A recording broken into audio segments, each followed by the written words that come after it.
Let me paint you a picture. Imagine a boardroom, so cold and sterile you'd think it was designed just to make people feel small, the kind of place where your breath fogs up in your chest before you can even get a word out.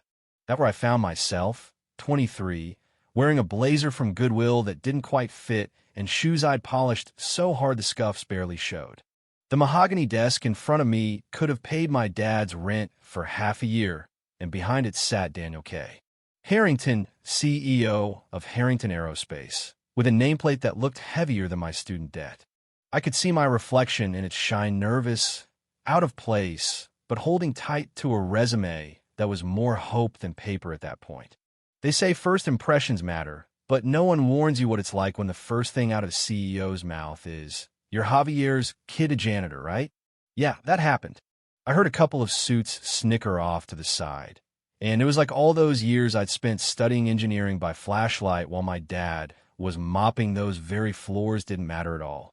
For a second, my cheeks burned, but I kept my voice steady. "Yes, sir. And I'm here to interview for the engineering position." He just leaned back, folded his arms, and grinned at the others like it was open mic night. "You realize we design jet engines here, not mops and brooms?" Everyone laughed, except for me. I just stood there trying not to crumble, trying not to let them see how hard my hands were shaking.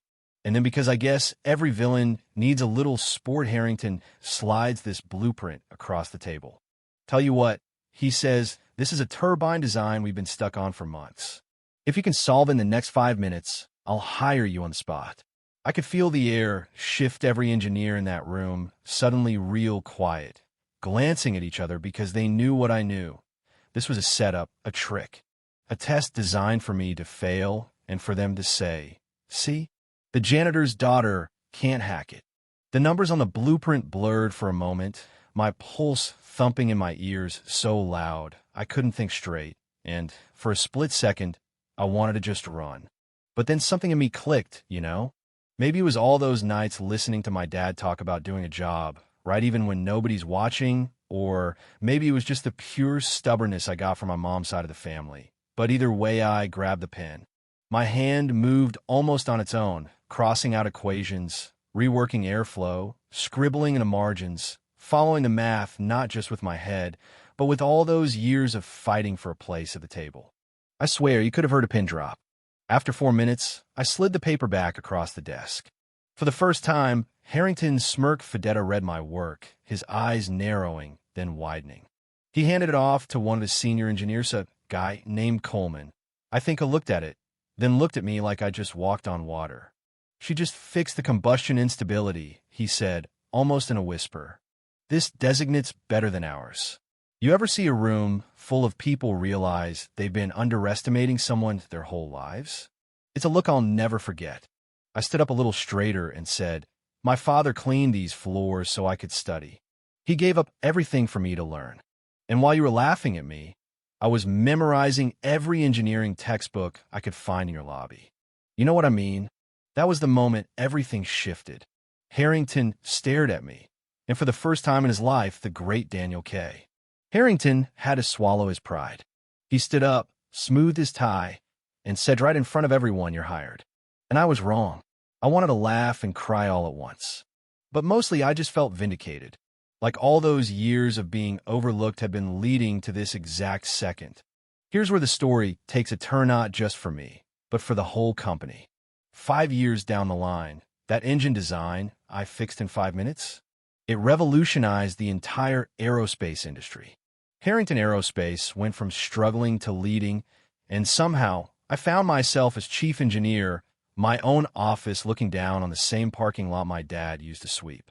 But you know what got me the most? Every time a new intern walked through the door, nervous, unsure, clutching their own hopes and dreams, I'd remember what it felt like to have every eye in the room telling you didn't belong. So I made a point to welcome them, to show them the break room, to ask about their family.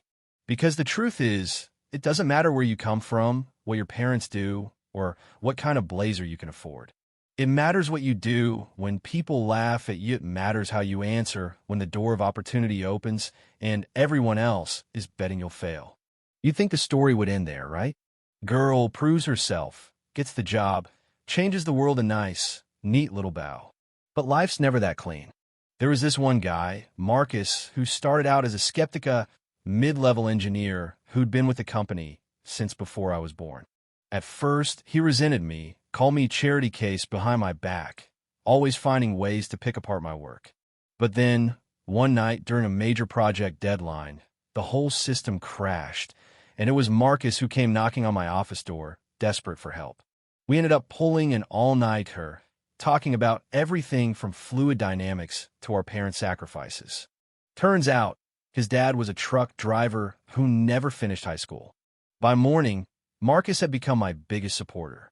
Sometimes, the people you expect the least from are the ones who surprise you the most.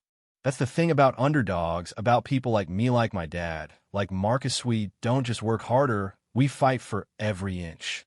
Because we know what it's like to have nothing handed to us, and we know that every time someone laughs or doubts, that's just more fuel for the fire.